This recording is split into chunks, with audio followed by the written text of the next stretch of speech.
We are social creatures at heart. That's why we work in hospitality. You've got to weigh up a number of factors. What can we do? What's the cost of doing that? Can we make this work and help with some of the costs that we're dealing with? I think the fact that we are getting a lot of orders all around Australia for our tasting kits, even going forward from here, that's something we'll probably always do.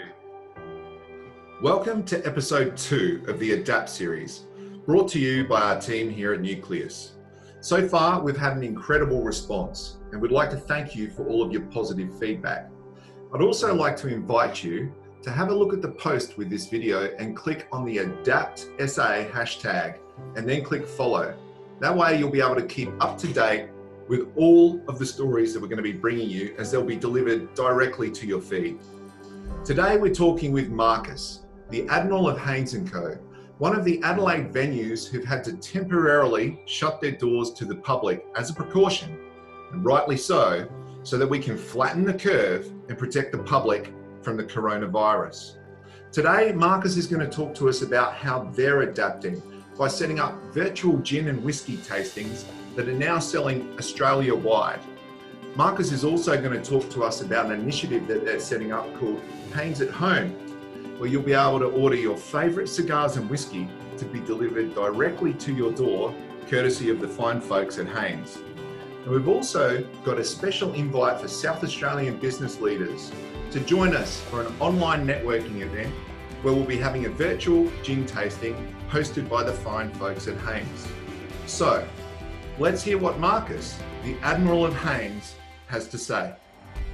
Well, Marcus, it's no secret, if you know me at all, you'll know that Hains is one of my favourite places. And in fact, it's one of the favourite places of our staff at Nucleus, and it's also one of the favourite places of many businesses around town. So it's a bit of a hole in our heart that you guys have to be closed, and I'm sure it's a lot harder for you. So I'd just like to start by asking, what's the mood amongst the staff at Hains Co and in the industry in general at the moment? Well, it's tough, and not having you in our venue is also tough, and all your staff. It's something we dearly miss. I mean, we are social creatures at heart. That's why we work in hospitality. So it's like taking our arm away. The mood overall is one, I think it's kind of a little bit disbelief still. It happened so quickly, and it's taking some time for us to decide on what to do next, and trying to work out the financial ramifications of it all. We've noticed that you've started to pivot really quickly, which frankly is pretty impressive. You've started virtual gin tastings and whiskey tastings.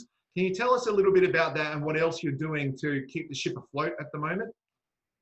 Well, that's actually been really exciting, the virtual tastings. It shows there's actually a market for those.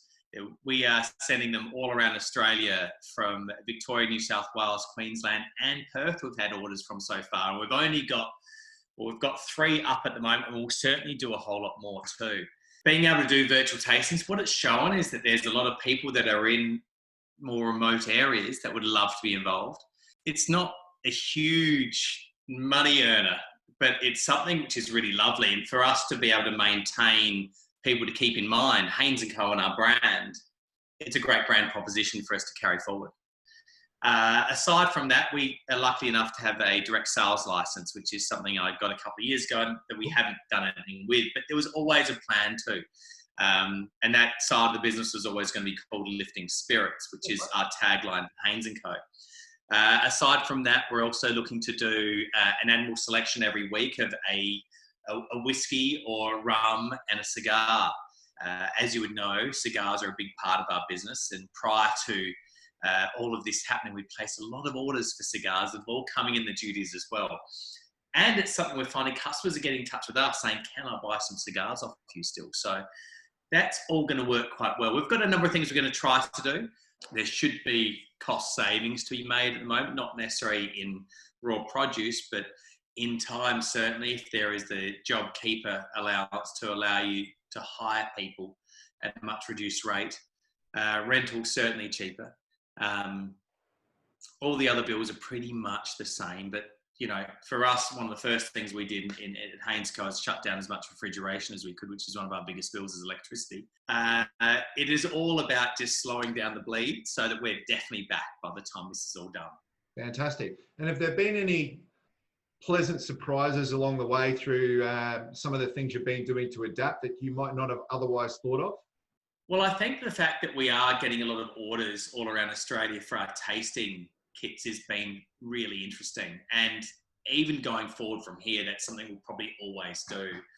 At Hains Co, we normally do 1 or 2 tastings a week because we're a big fan of not only giving great hospitality, but educating people around the wonderful world of spirits that we live in.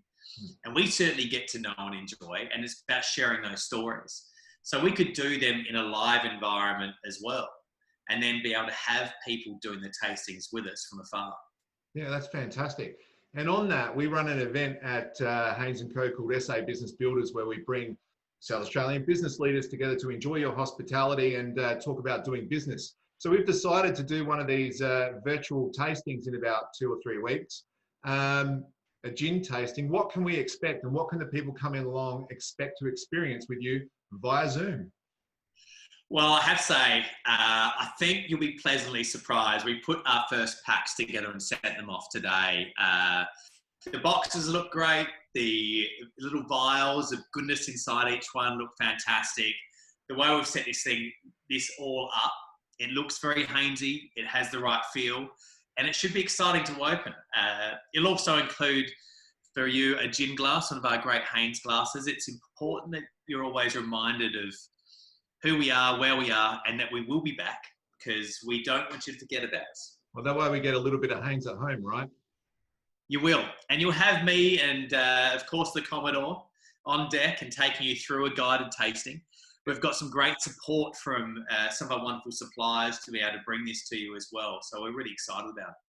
So make sure you hit me up, direct message me, and let me know if you want to come along to that, if you're a South Australian business leader, and we'll try and organise a ticket for you, or we'll do the next one. So Marcus, have you got any advice for other businesses out there that are doing it tough at the moment, whether they're in the hospitality industry or not, from what you're learning? Well, I think what I'd like to see more is probably more businesses working together. I mean, if we all try to do ordering online and then deliver things out as individual businesses, it won't work as well as if we work together. I've spoken with some other local business owners recently who approached me. I think it's a great idea to work together and be more of a one-stop shop, rather than having to buy something from this person, each time having to go through the checkout process. It's a little bit more involved. But if you can go to one place, be able to buy from a range of people, I think it would be a much stronger proposition. And are you finding the hospitality industry in itself is actually pulling together at the moment? I think they are. There's certainly a lot of the hospitality people are trying to order from the other businesses to make sure that they're still going, because at the end of the day, for most of us, the best we can do is probably come out of this at break even. Not any more forward, certainly not making really any profit. It's just about being where we are now, which, to be honest, is quite a wonderful proposition to be able to meet. So what is the best thing that we can do as businesses around Adelaide to support you right now? Well, we're about to get a whole range of Hains at home up online from a range of things we're going to be offering. Right. So it's about supporting any of these businesses. If you sort of see them on social media popping something up, see if there's something you can do. Not everybody can, not everybody has a job, but if you can even just order a meal once a week from one of your favorite restaurants, or if there was a bottle of wine you had at this restaurant once and you really loved it, they're probably going to sell it to you now. So these are great things we can do and help them out. Yeah, great. So follow you on Facebook, follow you on all the normal channels, and keep up to date with what you're doing, yes? Absolutely. Cool. Okay, so please, again, hit me up if you want to come along to our event at Hains Co in a couple of weeks. Also, please, if you want to run events, talk to Marcus about actually running your own gin tasting or whiskey tasting. Do something a little bit different. Please follow the hashtag AdaptSA, click on the hashtag. We'll be bringing you more of these stories. And I'd just like to end off by saying, Marcus, is there anything else you'd like to say to anyone out there? For me, keep up with the isolation, keep up with washing the hands, do whatever we can to hit this on the head so that we can be back and open and welcome you with open arms again. See you soon, Marcus. Thanks, Brendan. Bye.